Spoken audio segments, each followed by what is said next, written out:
En diferentes situaciones de emergencia se usan distintos códigos. Cuando identificamos a una posible víctima de trata, hay una palabra secreta: el código Antus. Comenzamos. Hola, ¿cómo están? Pues bienvenidos de nuevo a este podcast Código Antus. El episodio pasado, platicamos sobre esta experiencia en Sudáfrica, ¿no? Cómo fue ese encuentro de manera directa con las víctimas, el refugio, etcétera. Entonces, si no lo han visto, les recomiendo que le pongan una pausa, vean ese episodio para que pueda tener más sentido este. Pero bueno, yo les platicaba que entonces en ese tiempo en Sudáfrica, bueno, había mucho que hacer, mucha prevención que hacer, venía el tema del mundial y como ya he dicho en ocasiones anteriores, mundiales, olimpiadas, Super Bowls, etcétera, normalmente es un, un momento, un evento donde también hace que suba el tema de la demanda de trata de personas. ¿Por qué? Porque desgraciadamente después de los partidos, después de las olimpiadas, etcétera, hay tantos turistas que muchos de ellos desgraciadamente buscan entretenimiento sexual. Entonces, al saber que venía el mundial y todo, pues había mucho que hacer en tema de prevención. Incluso, bueno, era un gran reto porque había que traducir la información en las 11 lenguas oficiales de Sudáfrica. Y además ser culturalmente sensible, porque es muy diferente presentarles información a una escuela de gente sudafricana, pero europea, que gente sudafricana de alguna de las tribus, porque al igual que en México sabemos que en algunas zonas, grupos indígenas, incluso el matrimonio forzado es algo permitido, alentado, a veces culturalmente aceptado, ¿no? Lo mismo en Sudáfrica. Entonces había que trabajar con gente local para que pudiéramos no solamente traducir textualmente la prevención, sino que ser culturalmente sensibles y pasarles realmente la información para que tuvieran cuidado de lo que estaba a punto de suceder.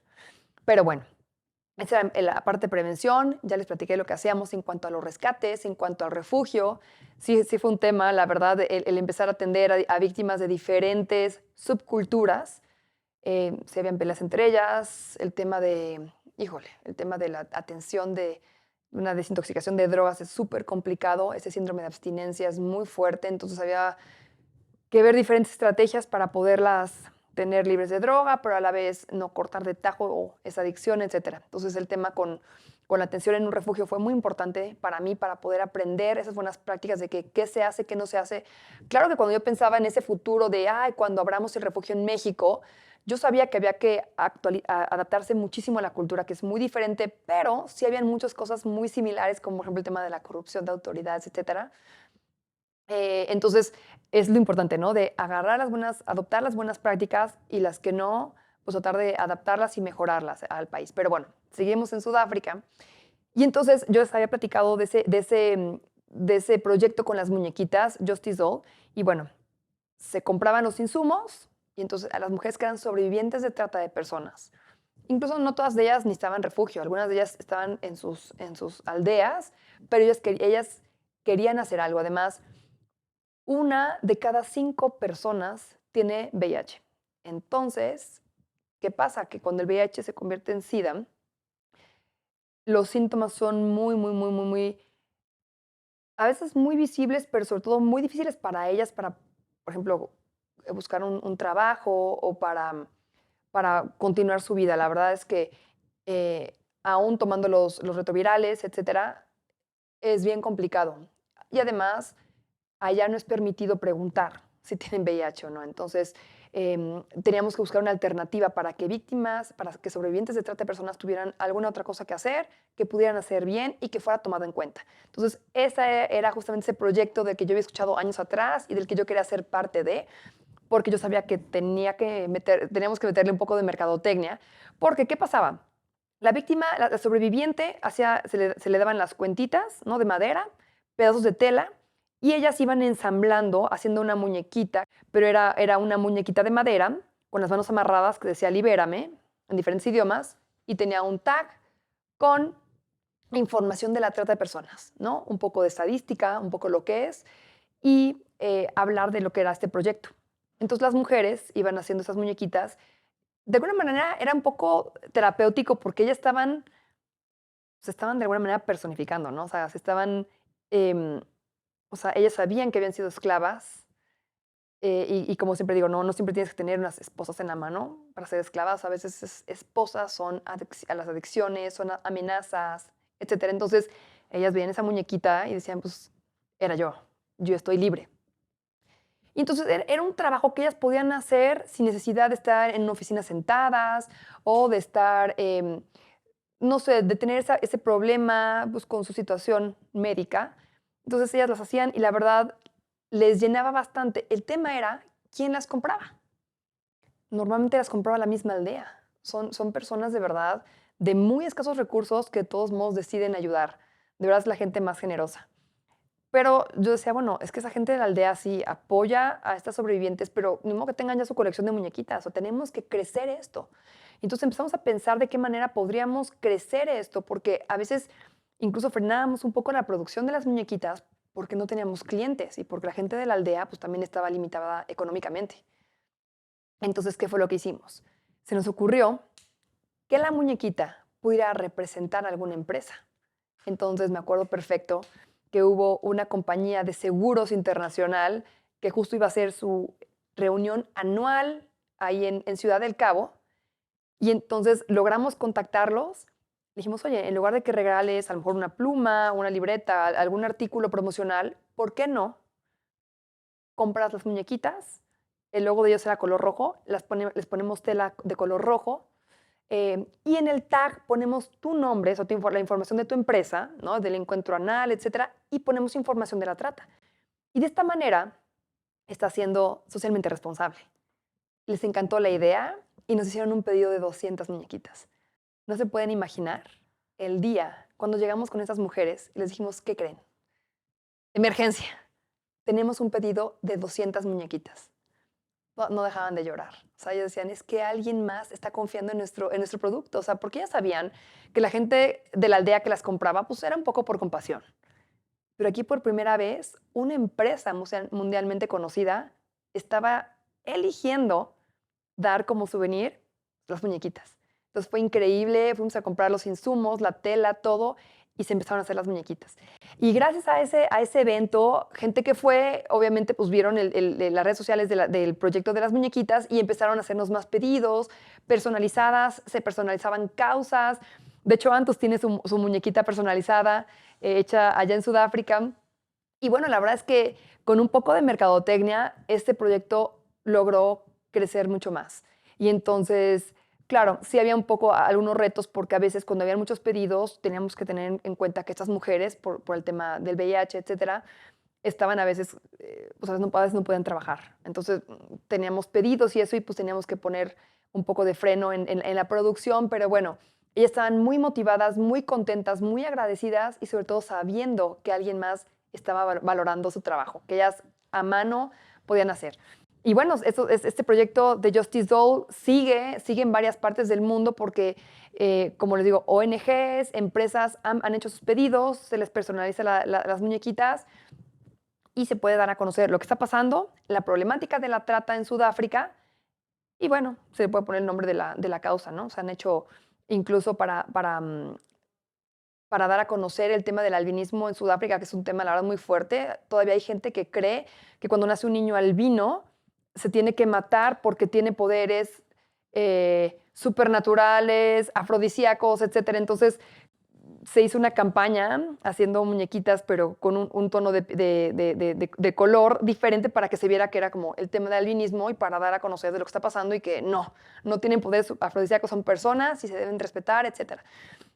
Bueno, entonces esa experiencia en Sudáfrica fue sumamente enriquecedora porque se hizo prevención, rescates, atención y el trabajar con las sobrevivientes, ¿no? No solamente a ellas, con sus hijos e hijas y llenarlas de herramientas para que no volvieran a caer en ese tema, porque sabemos que muchas veces las víctimas, cuando ya se dan cuenta que es muy difícil salir de esa burbuja de un refugio, por ejemplo, y llegar a la vida real, digamos, fuera de la burbuja, se dan cuenta que es tan complicada que a veces ellas mismas eligen regresar a estos círculos de explotación.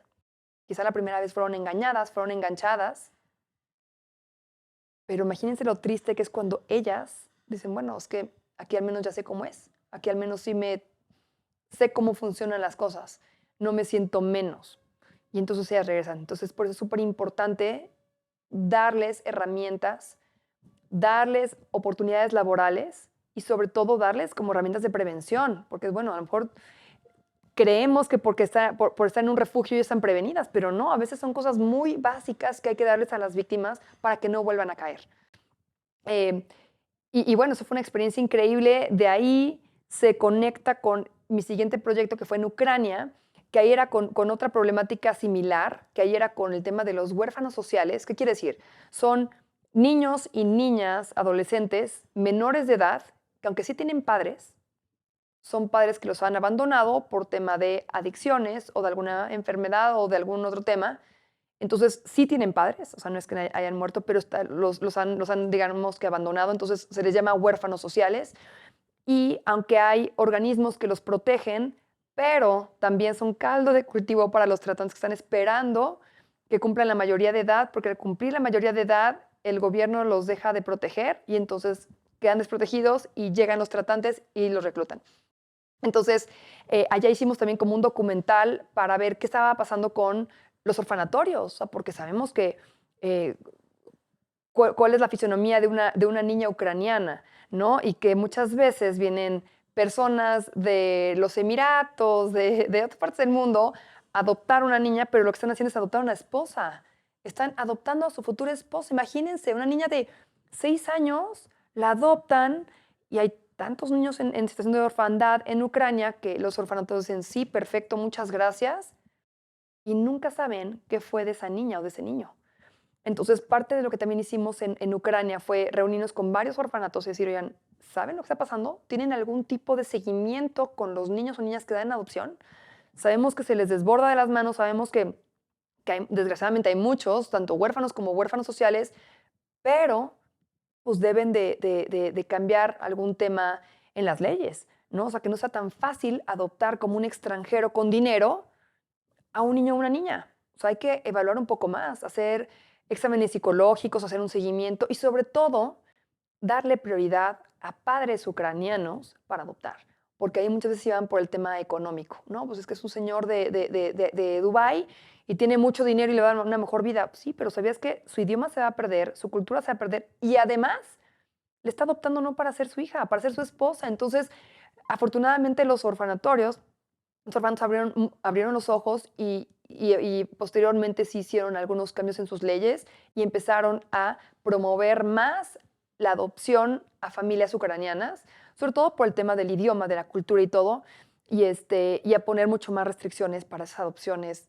foráneas. Entonces, la verdad, esto fue una experiencia increíble, el poder presenciar eso.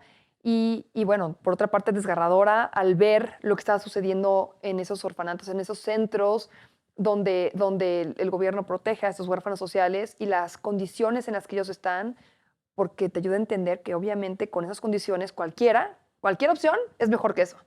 Entonces, para los tratantes no tienen que luchar tanto para poderlo sacar de ahí. Otro de los temas muy interesantes fue el conocer, por ejemplo, el tema del pole dance. O sea, el pole dance, que es el baile de tubo, digamos, allá no tiene ninguna connotación sexual. Simplemente pues, es un tubo, es un deporte, se tienen que poner quizá licras cortas para poderse deslizar, pero desgraciadamente empresarios extranjeros se aprovechan de la pésima economía que hay en estos momentos en Ucrania y les ofrecen a esas mujeres la oportunidad de ir a bailar a sus países a cambio de grandes cantidades. Y entonces las mujeres no conocen el idioma, aceptan con tal de tener una mejor condición de vida y llegan a países, incluso como México, de verdad. Y entonces, ¿qué pasa? Que dicen, ok, sí, vas a bailar, sí, dame tu pasaporte, pero además de bailar, pues tienes que ejercer servicios sexuales, sí. Son víctimas de trata con finalidad de explotación sexual.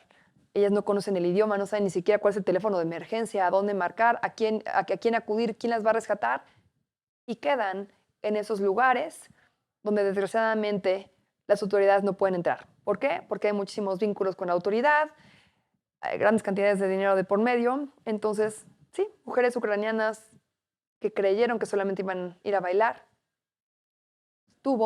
pues terminan siendo esclavas de ese tema.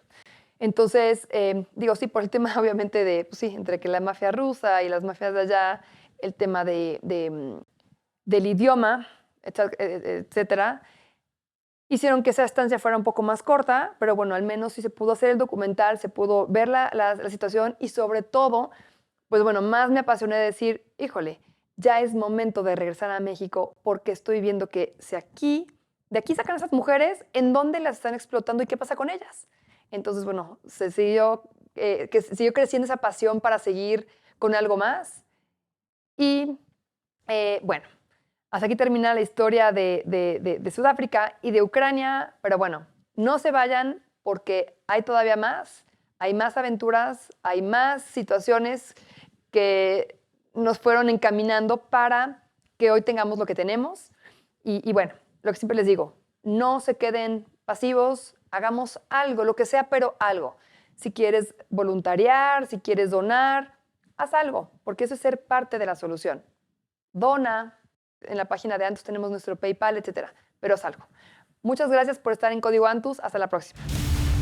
Sal de la indiferencia y sé parte de la solución. Comparte este mensaje y síguenos. Código Antus, el podcast. Hasta la próxima.